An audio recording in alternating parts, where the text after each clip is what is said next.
Hi guys, எல்லாருக்கும் வணக்கம் guys. இந்த வீடியோவில் நம்ம என்ன பார்க்க போகிறோன்னா, வாங்கடா மோதி பார்க்கலாம், இந்த தொடருக்கோசரம் தான் நான் காத்துட்டு இருந்தேன் அப்படின்னு சொல்லிட்டு இந்திய அணிக்கு புதுசாக கேப்டனாக இருக்கும் இந்திய அணி நட்சத்திர வேகப்பந்து வீச்சாளர் பும்ரா பார்த்தீங்கன்னா ஆஸ்திரேலிய அணிக்கு சவால் விடுற மாதிரி சில பல கருத்துக்கள் பேசியிருக்காரு.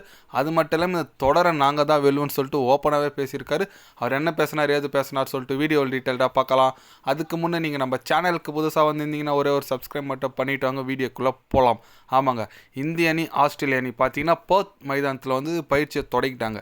இன்றைக்கி காலையில் பத்திரிக்கையாளர் சந்திச்சில் நம்ம பும்ரா என்ன சொன்னாருன்னு கேட்டிங்கன்னா, இந்த தொடர் ரொம்ப முக்கியமான தொடர், அதில் எங்களுக்கு தெரியும். அது மட்டும் இல்லாமல் நான் ஆஸ்திரேலியாவில் இந்திய அணிக்கு தலைமை தாங்கன்னு நினைக்குவேன். ரொம்ப மகிழ்ச்சியாக இருக்குது.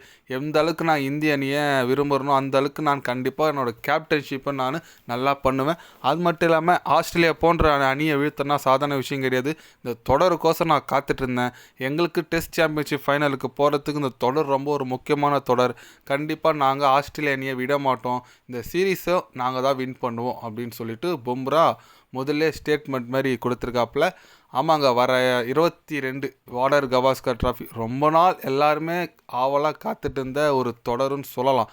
இந்த தொடர் பார்த்திங்கன்னா ரொம்ப ஒரு சவாலான தொடருங்க. ஒரு வேகப்பந்து வீச்சாளரான எப்படி சொல்கிறது, ஒரு ஃபாஸ்ட் பவுலிங் பிச்சு அது. அதனால் கண்டிப்பாக ஒவ்வொரு போட்டியும் அனல் பறக்குன்னு சொல்லலாம்.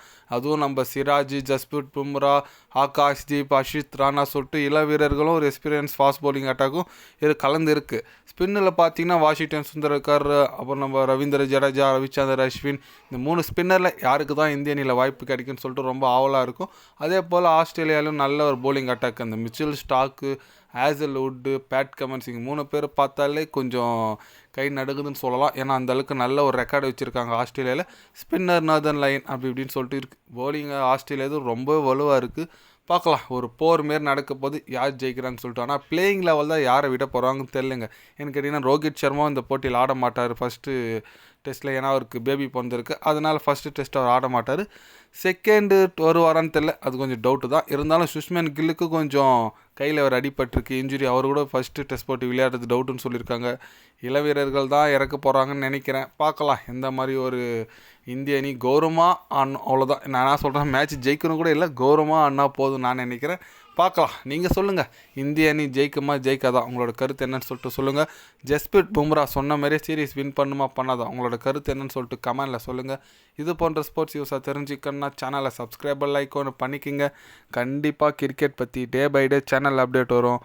மறக்காமல் சப்ஸ்கிரைப் மட்டும் கொஞ்சம் பண்ணி வச்சுக்கோங்க. நன்றி, வணக்கம்.